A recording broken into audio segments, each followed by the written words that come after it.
झारखंड कांग्रेस प्रभारी गुलाम अहमद मीर के बयान पर पीएम मोदी का कांग्रेस पर हमला। वोट के लिए देश से खिलवाड़ किया जा रहा है। घुसपैठियों को सिलेंडर देने का वादा किया गया है। वोट के लिए सस्ता सिलेंडर का वादा कर रहे हैं कांग्रेस नेता, यह कहा पीएम मोदी ने। रोहिंग्या बांग्लादेशियों को सिलेंडर देने का वादा किया जा रहा है। महाराष्ट्र की जनसभा में भी कांग्रेस के इस रुख को लेकर सवाल उठाए हैं प्रधानमंत्री मोदी ने।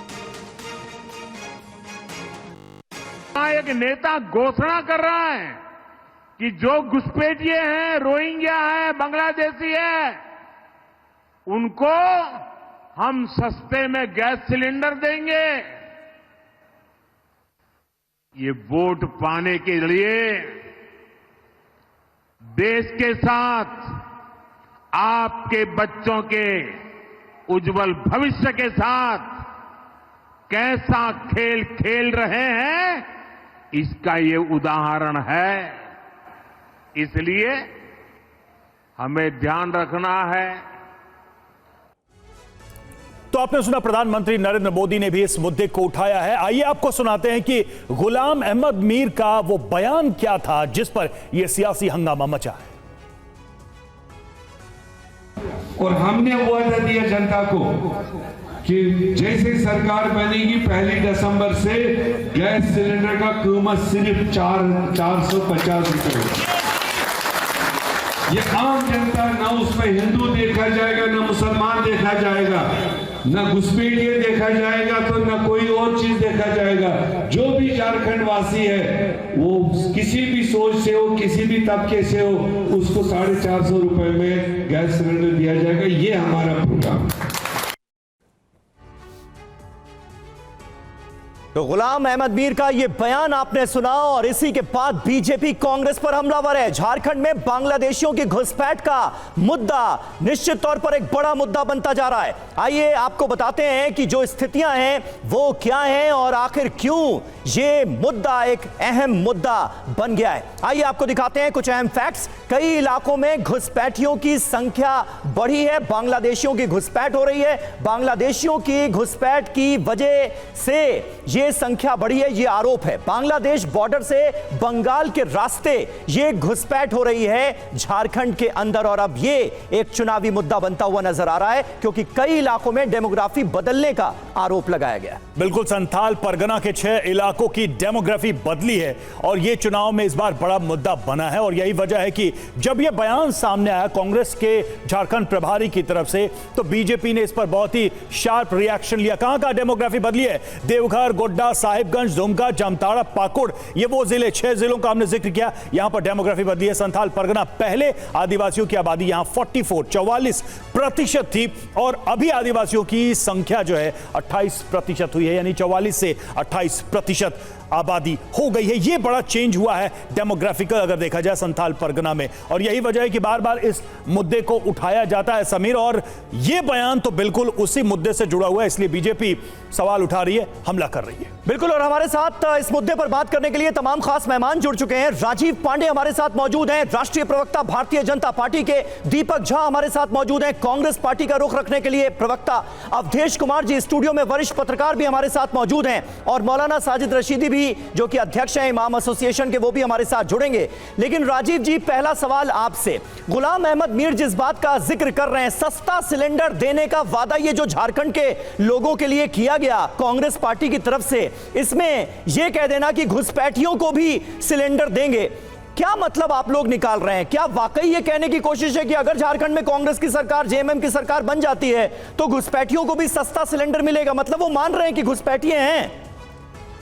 समीर जी, आप अगर उनका स्टेटमेंट दोबारा भी चला करके सुन लीजिए, वो यही कहना चाह रहे हैं कि चाहे जो भी हो हम उसको देंगे, जबकि एक नेशनल कंसेंसस होना चाहिए कि देश में जितने भी घुसपैठिए हैं, देखिए शरणार्थी और घुसपैठियों में अंतर है।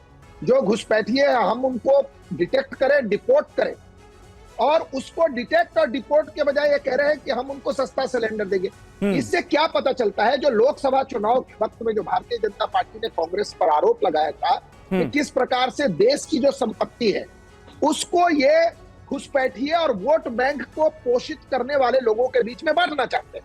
अगर आपको इसी से कनेक्ट करना पड़ेगा, जब माननीय जो प्रधानमंत्री थे मनमोहन सिंह जी, जब उन्होंने कहा, उससे ये सब मिला जुला है, क्योंकि अभी कांग्रेस पार्टी जो है उसको किसी और समाज का वोट मिलता नहीं है। अगर आप देख लीजिए, इवन हरियाणा में भी जो 3 जगह चुनाव जीते, वहां 90,000 1 लाख मतों से ये चुनाव जीतते हैं।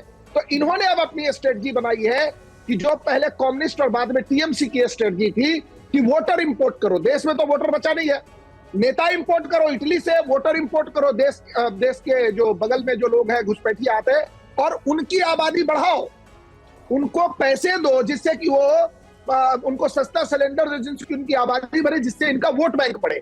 और ये पूरी राजनीति, अगर आप इसको मालेगांव में एक जो अभी बस्टिंग किया है ईडी ने और पुलिस ने एफआईआर किया है समीर जी, जिसमें यह पता चला है कि करीब 250 करोड़ रुपया मालेगांव में आया, और वहां से ये बटा है। जो अगर आपने सुना होगा स्टेटमेंट, हमारे जो एक्स एमपी है उन्होंने एफआईआर फाइल किया है, 2 लोग अरेस्ट हुए हैं, उसमें एक बैंक मैनेजर है और एक व्यक्ति है, आई थिंक राजीव जी। लेकिन यहां पर फिर पलटकर एक सवाल आप ही से पूछा जाएगा कि देश की हमारी सीमाएं क्या इतनी असुरक्षित हैं कि लगातार घुसपैठिए आ रहे हैं और हम कुछ कर ही नहीं पा रहे? आपने बहुत सालों से ये सिलसिला चल रहा है।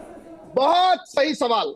आपको याद होगा, इस देश में रोहिंग्या 2012-13 में आए और उनके समर्थन में समीर जी मुंबई में प्रदर्शन हुए, दिल्ली में प्रदर्शन हुए 2012। जब से, अगर आपको याद हो कि डोडा किश्तवाड़ में पूरी की पूरी फेंसिंग हुई, इस तरीके से भारतीय जनता पार्टी की सरकार आने के बाद फेंसिंग का काम बहुत तेजी से चल रहा है। मैं आपके चैनल को कहूंगा कि जाकर के, देश में हमारा बहुत बड़ा पोरस बॉर्डर है, फेंसिंग की काम चल रही है। अभी मैं बिहार में की बात कर रहा हूं, बंगाल की बात कर रहा हूं, एसएसबी के लिए अलग से रोड बनाने की बात चल रही है। हमारा बहुत बड़ा बॉर्डर है, लेकिन इसके लिए कौन जिम्मेवार है? 30 सेकंड और दीजिए। इसके लिए वो राजनीति जिम्मेवार है, जो इन लोगों को आकर के इनका पहले आधार कार्ड बनवाते हैं, फिर वोटर कार्ड बनवाते हैं, फिर इनको आप राशन कार्ड बनवाते हैं। देश की जो हमारी देश की जो है उसको आप लूटते हैं। आपके इन आरोपों का जवाब देंगे दीपक झा, कांग्रेस के प्रवक्ता हमारे साथ है। दीपक झा, अब तो बात यह है कि क्या कांग्रेस को यह पता है कि जो घुसपैठिए हैं वो वोटर भी बन चुके हैं? क्योंकि ये पॉलिसी अनाउंसमेंट है, सस्ता सिलेंडर सरकार आने के बाद एक नीति का ऐलान है एक तरीके से। और क्या इन नीतियों का फायदा उन लोगों को मिलेगा जो घुसपैठिए हैं, जो बाहर से आए हैं? और क्या वाकई में वो नागरिक हो गए हैं देश के, जो उनको योजनाओं का लाभ मिलेगा, उनके लिए घोषणाओं का ऐलान मंच से किया जाएगा? देखिए रवि जी, भाजपा की जो मानसिक दिवालियापन है ना, वो आज उजागर हो गया। भाजपा प्रवक्ता ने 2.5 से 3 मिनट बोला, लेकिन काम की कोई बात नहीं बोले। समीर भाई ने सवाल पूछा, जिस पर डिबेट है उस पर जो सवाल पूछेगा वो जवाब देंगे ना। बीच में मत बोलिए ना, चुपचाप रहिए, तमीज से बात करिए। यहाँ पे अपनी मानसिक दिवालियापन का प्लीज आराम से चुप रहिए। फिर आप बोलिए अपनी बात। सवाल आप समीर जी पूछेंगे, उसी का जवाब दूंगा ना। मैंने कहा, इन्होंने जवाब नहीं दिया कि भारत की सीमाओं के अंदर घुसपैठिए कहां से आते हैं, कैसे आते हैं। 2012 में बता दिया कि आए थे, तो 2014 से 2024 हो गया। 2024 तक नरेंद्र मोदी की सरकार है, एक घुसपैठियों को निकाल नहीं पाते भैया। पाकिस्तान में तिरंगा लहराने की बात करते हैं, लेकिन भारत से घुसपैठियों को निकाल नहीं सकते। कमाल के दोहरा चरित्र है। हेमंता विश्व शर्मा असम में चीख चीख के कह रहे थे घुसपैठियों को निकालेंगे। अरे असम में आपकी सरकार है, निकालिए ना। और तो और हद ये हो गई कि मुंबई में जाके अमित शाह कहते हैं हमारी सरकार आएगी, महायुति की सरकार आएगी, तो हम मुंबई से रोहिंग्याओं को, घुसपैठियों को निकालेंगे। अरे भैया, सरकार में नहीं, ये तो उनकी बात हो गई दीपक भाई, ये तो उनकी बात हो गई। जो सवाल मेरा था उस पे आ जाइए। मेरा सवाल मैं दोहरा रहा हूं आपको, आप फिर दूसरी जगह चले जाएंगे। मेरा सवाल ये है कि क्या कांग्रेस को पता है कि घुसपैठिए वोट देने के लायक हो गए और उनके लिए पॉलिसी अनाउंसमेंट स्टेज से, मन से किया जा रहा है, जबकि यह भारत के नागरिकों का हक है कि कोई भी भारतीय दल उनके लिए नीतियां बनाए और बताए कि हम ये नीति लाने वाले हैं? इस पे जवाब चाहिए आपका। मैं रवि भाई उसी जवाब पे आ रहा हूं। आप सरकार से सुनिए, आप सरकार से पूछिए ना कि मुंबई में रोहिंग्या है, मुंबई में घुसपैठिए हैं, तो आपने अभी 3 सालों में दूर क्यों नहीं किया? 3 सालों से बीजेपी की सरकार है, महायुति की सरकार है, तो दूर क्यों नहीं किया? इसलिए आप सस्ता सिलेंडर का ऐलान कर रहे हैं। सुनिए, अब आपको सस्ता सिलेंडर की तो बात मैं कर रहा हूं। हम मध्य प्रदेश, छत्तीसगढ़, हिमाचल प्रदेश, राजस्थान, हर जगह सस्ता सिलेंडर की बात करते हैं, 400 में सिलेंडर देने की बात करते हैं। जो वहां का नागरिक होगा, जो उस राज्य का नागरिक होगा, उसको देंगे भाई। बिल्कुल, हम तो इसलिए तो कहते हैं ना, बिल्कुल नागरिकों को देंगे, देश के नागरिकों को देंगे, टैक्स पेयर्स को देंगे, बिल्कुल देंगे। इसमें किसको आपत्ति है? घुसपैठिए उसमें शामिल है क्या? भाजपा को आपत्ति है। अब सवाल रवि भाई, बीच में बोलेंगे तो जवाब कैसे होगा? नॉन स्टॉप बोलते रहते हैं आप लोग। थोड़ा बोलने दीजिए हमको भी, या आप सवाल कर लीजिए, मैं चुप हो जाता हूं। आपसे सवाल ही पूछा, आप उत्तर नहीं दे रहे हैं इसलिए बोलना पड़ रहा है। मैं उत्तर दे रहा हूं ना, आप सुनिए तो सही। मैं ये कह रहा हूं कि इस देश में हम कह रहे हैं कि जातिगत जनगणना करा लीजिए। जब जनगणना कराएंगे तो पता चलेगा कौन भारत का नागरिक है, कौन भारत का नागरिक नहीं है। नरेंद्र मोदी जी कदम हटा दीपक लेते झा, हैं। आपसे सीधा सवाल है। गुलाम अहमद मीर जो कि झारखंड कांग्रेस के प्रभारी हैं, उन्होंने यह कैसे कहा कि हमारी सरकार बनी तो हम घुसपैठियों को सस्ता सिलेंडर देंगे? क्या आप लोगों का यह आधिकारिक रुख है, यह आधिकारिक वादा है कांग्रेस पार्टी का कि घुसपैठियों को हम सस्ता सिलेंडर मुहैया कराएंगे? हाँ या ना? बयान कांग्रेस पार्टी के किसी नेता ने नहीं दिया है। अगर आपके पास है तो वीडियो चला दीजिएगा। कांग्रेस वीडियो हमने चला दिया, आपने भी सुना भी। गुलाम अहमद मीर ने कहा, फिर से सुनिए। आपको अगर जानकारी नहीं है दीपक झा, मैं आपके लिए फिर से वो बाइट प्ले करता हूं। नहीं सुनिए ना ना ना, अब आपको सुनना पड़ेगा। गुलाम अहमद मीर ने जो कहा है एक बार फिर से सुनाइए।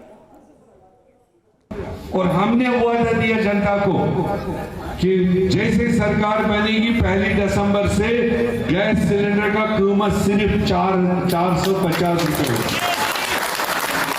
ये आम जनता, ना उसमें हिंदू देखा जाएगा, ना मुसलमान देखा जाएगा, ना घुसपैठिया देखा जाएगा, तो ना कोई और चीज देखा जाएगा। जो भी झारखंड वासी है वो किसी भी सोच से हो, किसी भी तबके से हो, उसको 450 रुपए में गैस सिलेंडर दिया जाएगा। ये हमारा प्रोग्राम। बताइए दीपक झा, ना हिंदू देखा जाएगा, ना मुसलमान देखा जाएगा, ना घुसपैठिया देखा जाएगा। एक घुसपैठिए कहां से आ रहे हैं आप बताइए तो सही। हमें तो समझ में नहीं आ रहा। बॉर्डर सील है चारों तरफ से। ये बात कह चुके हैं आप, ये बात तो आपने कह दी थी, इससे पहले कह दी थी। अभी ये बताइए, घुसपैठियों को सस्ता सिलेंडर देने का वादा झारखंड कांग्रेस के प्रभारी कर रहे हैं, तो ये आधिकारिक वादा है ना आपका? घुसपैठी कोई नहीं इस देश में। इस देश में अरे तो वो क्यों कह रहे हैं फिर घुसपैठियों को देंगे सस्ता सिलेंडर?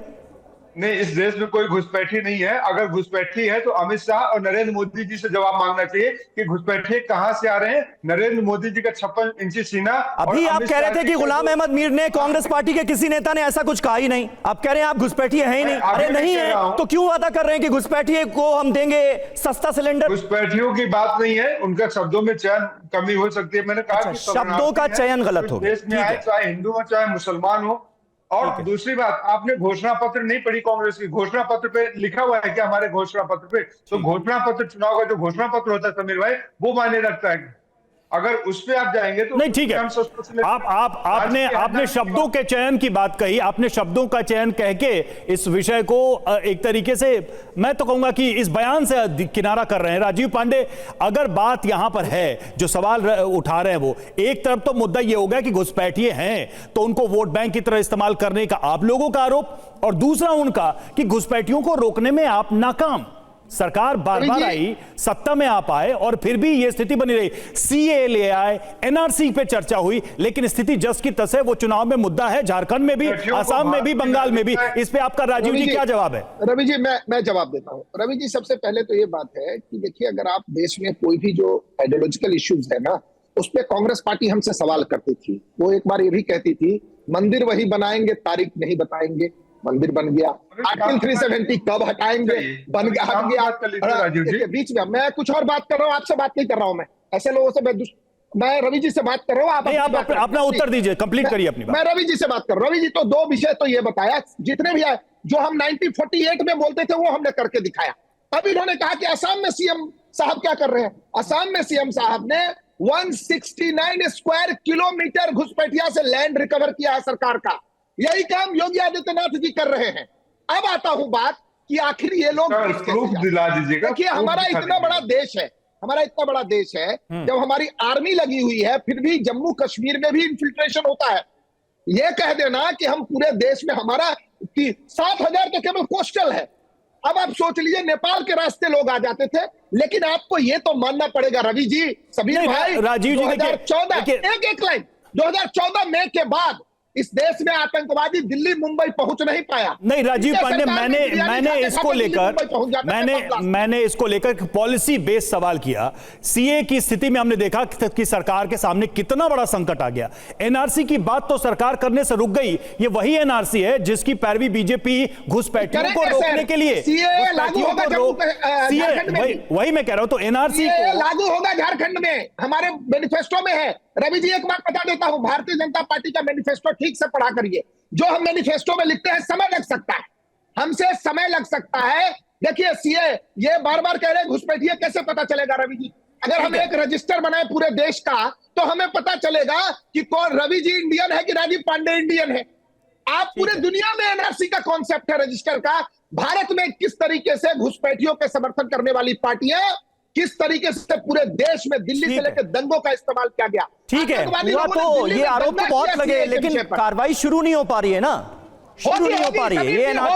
ये एनआरसी का प्रोसेस शुरू नहीं हो पा रहा है, ना जाने क्यों नहीं हो पा रहा है। हम तो ये सवाल ही पूछ सकते हैं। ठीक है, होगा, ठीक है, झारखंड में जीत जाएंगे तो होगा। मौलाना साजिद रशीदी हमारे साथ मौजूद हैं। रशीदी साहब, ये बात देखिए बार बार कही जा रही है। एक मिनट दीपक प्लीज, और भी मेहमान हैं। मौलाना साजिद रशीदी, एक बात बार बार कही जा रही है, खुद गृह मंत्री अमित शाह ने भी इस बात का जिक्र किया गिरिडीह की चुनावी सभा में कि घुसपैठिए आते हैं और उसके बाद आदिवासी लड़कियों से, भोली भाली आदिवासी लड़कियों से शादी कर लेते हैं और इस बहाने उनकी जमीन हड़प लेते हैं, और यह सिलसिला लगातार जारी है। और इस वजह से यह स्थिति पैदा हुई है और इस घुसपैठ को रोक दिया जाएगा। अगर बीजेपी की सरकार बनी तो हम घुसपैठियों को नहीं आने देंगे, किसी भी हाल में नहीं आने देंगे। और दूसरी तरफ यह वादा कि घुसपैठियों को हम सस्ता सिलेंडर देंगे। कैसे देखते हैं आप इन दोनों बातों को? देखिए समीर, आप भी जानते हैं कि ये सारे चुनावी जुमले हैं।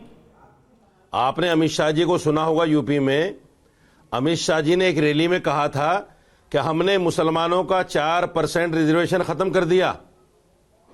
यही अमित शाह जब जम्मू कश्मीर जाते हैं मुर्तजा भाई को चुनाव जितवाने के लिए, तो वहां कहते हैं हम ईद पर, मुहर्रम पर और बकरीद पर 2-2 सिलेंडर फ्री में देंगे। प्रधानमंत्री जी आपको 6,000 रुपए दे रहे हैं, मुर्तजा भाई को जिता दीजिए, हम 10,000, मुर्तजा भाई 10,000 देंगे। आप कहां किन की बातों पे यकीन कर रहे हैं भाई?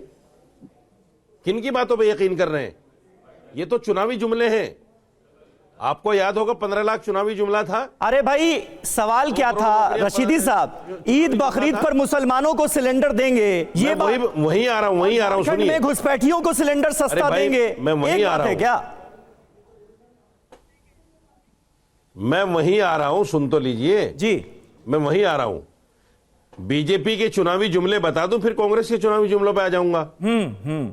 भाई 15 लाख चुनावी जुमला, 2 करोड़ नौकरियां चुनावी जुमला, काला धन चुनावी जुमला, बुलेट ट्रेन चुनावी जुमला, आपको तो पता ही है। ऐसे ये लोग कह रहे हैं कि भाई हम सबको सिलेंडर देंगे, चाहे वो तो आप ये कह रहे हैं कि ये वास्तविक मुद्दे नहीं है, चुनावी जुमला है। आप ये कह रहे हैं कि ये चुनावी जुमले हैं, वास्तविक मुद्दे नहीं है। अवधेश जी कुछ कहना चाह रहे हैं इस पर। अवधेश जी, बहुत फंडामेंटल क्वेश्चन है, क्या घुसपैठियों का? मेरी बात पूरी हो जाए। अरे मेरी बात पूरी हो जाए भाई, जल्दी करिए, दूसरा मेहमान। मेरी बात पूरी सुन लो मेरे भाई, ठीक है। ये गलत बात है। देखिए, हाँ ठीक है, देखिए असल बात क्या है, बीजेपी कश्मीरी पंडितों को और घुसपैठियों को, रोहिंग्या को मुद्दा बनाती है हर चुनाव में, हर चुनाव में मुद्दा बनाती है, चाहे वो उपचुनाव हो या राज्य के चुनाव हो। लेकिन मुझे बताइए 370 हटने के बाद क्या एक कश्मीरी पंडित वापस गया? कोई रोहिंग्या वापस गया? कोई घुसपैठिया वापस गया? नहीं गया।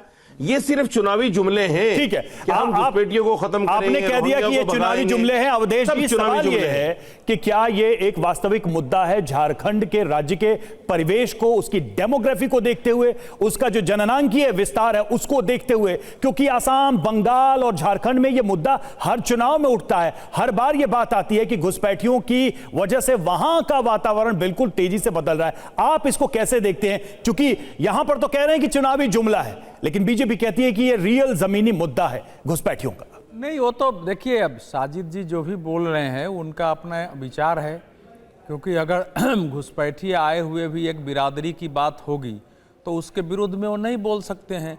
घुसपैठ केवल चुनावी मुद्दा नहीं है। घुसपैठ के लेके इस देश में इतने बड़े आंदोलन हुए, 20 से 22 हजार लोग बलिदान चढ़े हैं, गोलियां चली हैं, कर्फ्यू लगी है, राष्ट्रपति शासन इस देश में लागू हुआ है, और क्या वो मुद्दा ही नहीं है?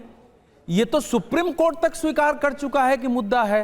सुप्रीम कोर्ट ने कुछ आंकड़े दिए हैं, लेकिन यह मामला इतना जटिल हो गया कि अब आप मान लो 50-60 साल शासन है, उस शासन में घुसपैठिए आए, उसका राशन कार्ड बन गया, अब उसका आधार कार्ड बन गया। हमारे यहाँ बिहार में तो चले जाइए तो सीमांचल में 3-3, 4-4 पीढ़ी हो गए, झारखंड में वो ग्राम प्रधान का चुनाव जीत रहे हैं। तो इतना इजी इशू नहीं है कि बीजेपी ने क्यों नहीं निकाल दिया। नहीं, तब तो अवधेश जी, तब तो एनआरसी नितांत आवश्यक है। बिल्कुल आवश्यक है। पहली प्राथमिकता होनी चाहिए थी। सरकार को इतनी देरी क्यों हो रही है? अजीब बात है। एनआरसी का इस देश में बड़ी अजीब बात लोग है। कर रहे हैं। एनआरसी का विरोध इस देश में कौन लोग कर रहे हैं? भारतीय जनता। देखिए, घुसपैठ एक बड़ा मुद्दा है, पूरी दुनिया में इस समय अवैध आप्रवासन मुद्दा है, लेकिन दुनिया के देश जो यूरोप और अमेरिका जितना उस पर गंभीर है, भारत में वो गंभीरता नहीं दिखती है।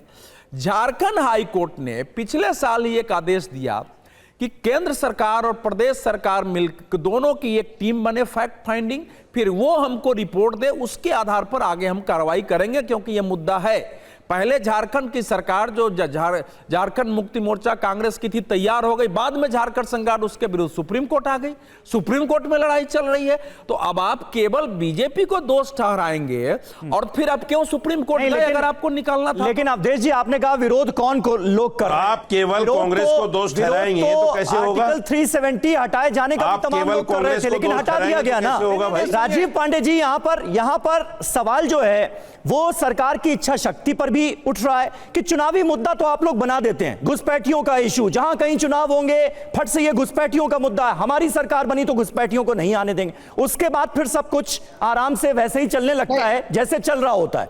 और नतीजा ये है कि आप संथाल का एग्जाम्पल देखिए, कहां से कहां आ गई आदिवासी आबादी।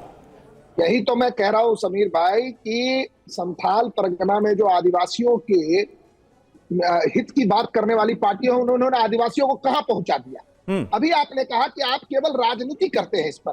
देखिए, ये आरोप हमारे ना हर मुद्दे पर लगा है। अगर आप देख लीजिए, जनसंघ से पहले जो प्रजा परिषद से जब शुरू हुआ हमारी पार्टी की जो स्थापना, प्रजा परिषद जनसंघ भारतीय जनता पार्टी, तो 3 मुद्दे 4 मुद्दे हम तब से ले रहे थे। लोग भी यही कहते थे कि ये केवल चुनाव के लेकर। जब हम उस परिस्थिति में आ जाते हैं तो हम जरूर करते हैं। देखिए, अमित शाह जी का स्टेटमेंट आपको याद होगा कि क्रोनोलॉजी समझनी पड़ेगी। उन्होंने एनआरसी की बात की। इस देश में जो देश विरोधी तत्व है, जिसको एक पर्टिकुलर पार्टी पोषित करती है, उन्होंने इस मुद्दे को किस तरीके से देश के मुसलमानों के विरुद्ध बता दिया। तो उनके नहीं, राजीव जी, नहीं, राजीव जी, ये तो आरोप की बात होगी, लेकिन जो से आपकी नीति कैसे, पर मैंने एक लाइन में बोला, देखिए ऐसा है कि अभी तक भारतीय जनता पार्टी ने भी घुसपैठियों को निकालने, उनको चिन्हित करने, डिपोर्ट करने, डिपोर्टेशन कैंप में कोई एक मिशन की तरह नीति और योजना नहीं बनाई है। मतलब वही कह रहा था, खंड करके बातें हो रही है, वो बड़ा मुद्दा है। राजीव जी, जो बीजेपी की आलोचना करके कोई ये कहे कि घुसपैठियों को भी हम दे देंगे, तो ये तो पॉलिसी इस देश में। राजीव जी, यही सवाल है कि 370 को लेकर जितनी बेचैनी सरकार को थी, एनआरसी को लेकर इतनी बेचैनी क्यों नहीं दिखी? और सवाल यह भी कि वो सरकार जिसको प्रचंड बहुमत था, वो एनआरसी नहीं ले पाई। अब जो सरकार जो गठबंधन पर निर्भर है, वो कैसे ले आएगी? क्या रास्ता बताना चाहेंगे? देश को क्या जवाब देना चाहेंगे आप इस पर? देखिए रवि जी, आप कह रहे हैं सीएए हमारा, हम स्टेट वाइज, अभी हम झारखंड में हमने अपने मैनिफेस्टो में रखा है। हम सीएए, देखिए एनआरसी विदाउट सीएए पॉसिबल नहीं था, इसीलिए हमने पहले सीएए का जिस तरीके से विरोध हुआ, हो सकता है कि सरकार ने सोचा कि अभी हम इसको और इस मुद्दे पर बहस करेंगे, बाद में हम रूल्स लाए। आज के डेट में सीए एप्लीकेबल है, विरोध के कारण हम पीछे नहीं हटे रवि जी। हम हो सकता है कि आगे भी नहीं बढ़े, आप आगे भी नहीं बढ़े। नहीं, सीए में हम आगे बढ़ चुके हैं, एनआरसी में आगे नहीं बढ़े, आप रुक गए। मैं एक ही बात कर रहा हूं, अवधेश जी ने बिल्कुल सही कहा है। हम जब सुप्रीम कोर्ट गए, मैं खुद पिटिशनर था, जब रोहिंग्या को हटाने के लिए जम्मू में जो रोहिंग्या टेररिस्ट लोगों का जो कैंप है, जहां से टेररिस्ट एक्टिविटी संचालित होती है, तो आपको मैं, एक बड़ा वकील है, उन्होंने पिटीशन लगा करके उस पर रोक लगवाई हुई है। मैं खुद उसमें पिटिशनर के लिए लॉयर था। ठीक है। देश में एक वर्ग है जो रोहिंग्या और बांग्लादेशियों के समर्थन के लिए कुछ भी करने को तैयार है। ठीक है, सीधा आरोप की रोहिंग्याओं का, बांग्लादेशी घुसपैठियों का समर्थन आपकी पार्टी को हासिल होता है दीपक झा। इसीलिए जब घुसपैठियों का जिक्र होता है तो बीजेपी, ठीक बात है, आप आरोप लगा सकते हैं कि भाई आप हमेशा बोलते हैं, कुछ करते नहीं, लेकिन बोलते तो हैं, आप लोग तो चुप्पी साथ लेते हैं। देखिए समीर भाई, 55 गांव के बदले 112-15 गांव दे दिया किसको? बांग्लादेश को। ये किसने किया है? श्रीमान नरेंद्र मोदी जी के 56 इंची सीना ने कर दिया कि बांग्लादेश को हमारे गांव दे दिए गए, 110 से ज्यादा गांव दे दिए। बदले में क्या मिला? 55 गांव। तो ये भाजपा ऐसा दोहरा स्टैंड करती है। भाजपा ने घुसपैठियों को, शरणार्थियों को भारतीय नागरिकता दे दिया।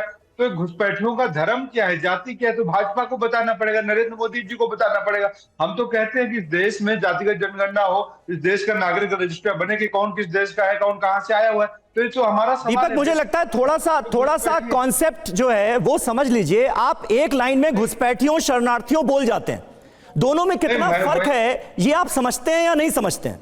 ये नरेंद्र मोदी, सुनिए, ये नरेंद्र मोदी जी ने ही देश में घुसपैठी और शरणार्थी बनाया है, ये इनके ही शब्द हैं। अरे घुसपैठियों और शरणार्थियों में फर्क है ना दीपक झा, ये तो समझते हैं ना।